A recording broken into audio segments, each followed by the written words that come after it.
Congress took Obama on his word and did their job. A new spending record. The Congressional Budget Office says an all-time record for Washington spending.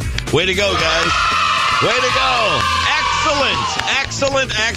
Excellent. In these tough economic times when we have to be fiscally responsible and be more prudent with the people's purse strings, we understand that we have a responsibility to bring accountability. $3.6 trillion. They beat out previous year's $3.52 trillion.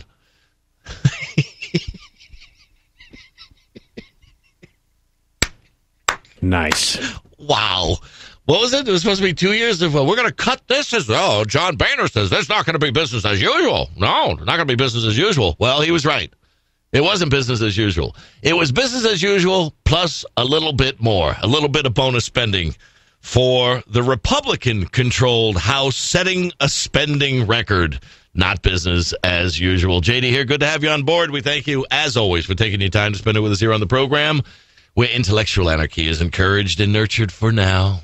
Jesse producing, Don producing, working the dials, Mike screening the calls. Poll for you today at the website. The federal government spent a record $3.6 trillion for fiscal year 2011.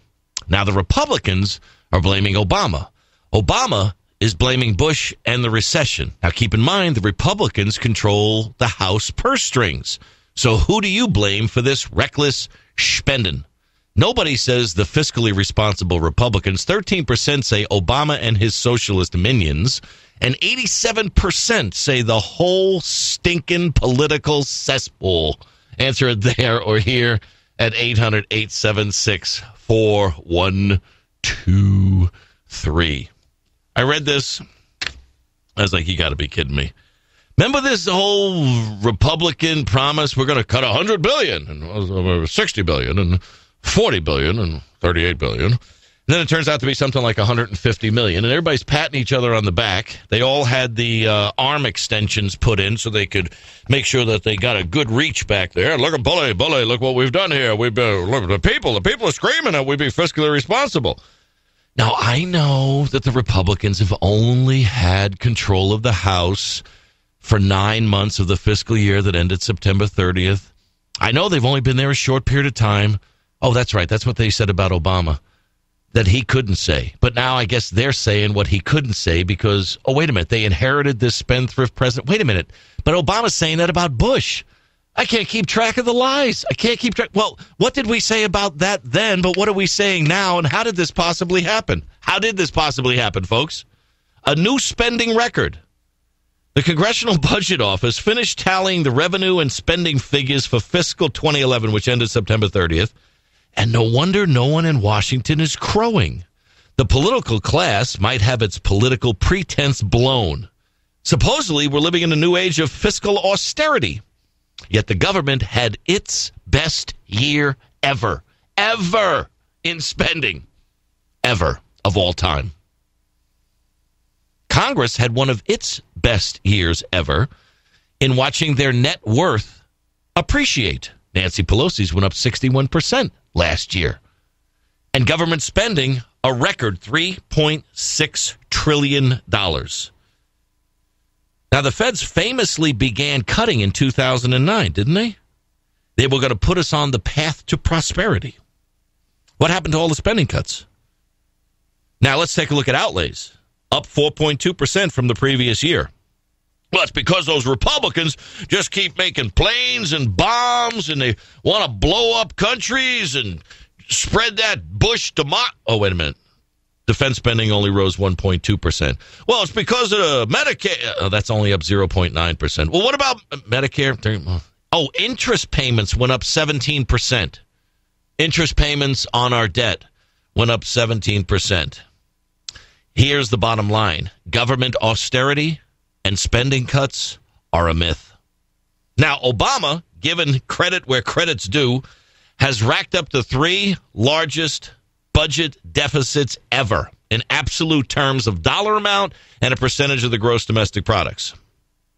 Now, they say some of it was inevitable given the recession. To have deficits of nearly $1.3 trillion 2 years in a row, purported economic recovery, which hasn't happened. But here's the way it's going, folks. These numbers right now, $3.6 trillion, it's estimated it's supposed to go to $5.7 trillion in 2021. Who's zooming who here? They're saying this report puts new heat on the Dirty Dozen Debt Super Committee to make sure that they are fiscally responsible and that they come up with the necessary $1.2 trillion in spending cuts. That's it? $1.2 trillion? Really? Where is the talk about this? Where is the outrage over this? Maybe tonight in the Republican never-ending debates. I think there's after tonight, there's only 12 left. Whew, one a month. Thank God we'll have that to look forward to. But in the debate tonight on CNN, you know what I would like to see one of these Republican hopefuls come forward and do is just take on everything. You know, Sarah Palin with the whole going rogue thing, I get that. But that's what one of these guys or gals needs to do tonight. They need to come out and say, you know what, this report just came out today, and I'm done. I'm done with all of this nonsense. I'm done with the games. I'm done with the BS. Today we come to find out that the federal government has never spent more money in its history, $3.6 trillion. You think something like that will happen? Don't you think somebody would appreciate that?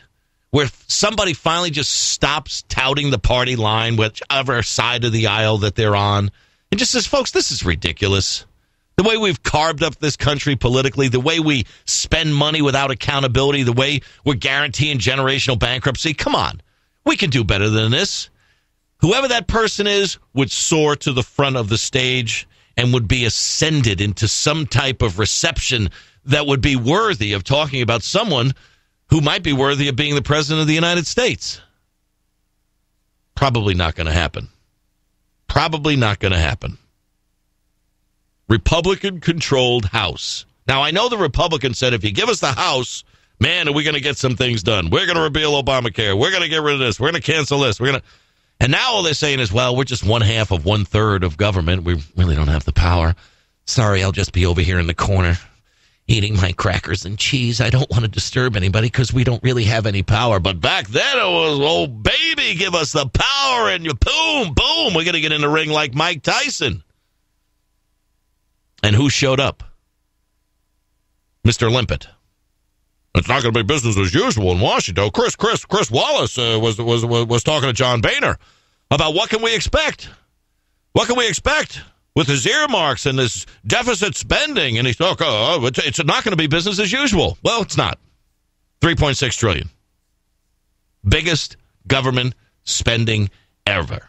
Now, you can blame Obama if you're a Republican, and you can blame the Republicans if you're a Democrat.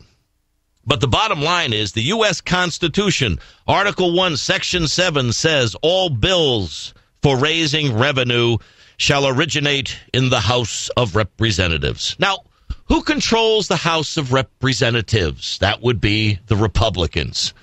And the Republicans have now presided over the largest amount of spending in the United States history. But not just in raising revenue. Congress also has the ability to control spending. When you take a look at who is in charge, under Barack Obama, welfare spending increased 54%. That's what we hear. Under Barack Obama, government spending increased 21%. That's what we hear. But what we don't hear is Congress is the one that has to approve the spending, and Congress is the one that has to raise the revenue. And the Republicans are the ones that are in charge of Congress. The very same Republicans that are telling us if we just get rid of Obama, we'll be able to rein in the spending. The very same Republicans that overspent to double the national debt from $5 to $10 trillion that people threw out of office because they weren't fiscally responsible and they advocated their responsibility.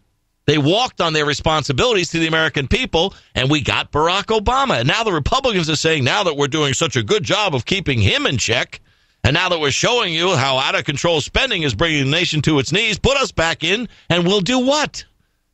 Spend even more? $5.7 trillion projected in 2021. And the biggest percentage increase is not the military. It's not Medicare and it's not Medicaid. It's interest on the national debt. And the Republicans keep selling us this line of crock about how they're the ones that we're supposed to trust with the nation's purse strings. The Jerry Doyle Show.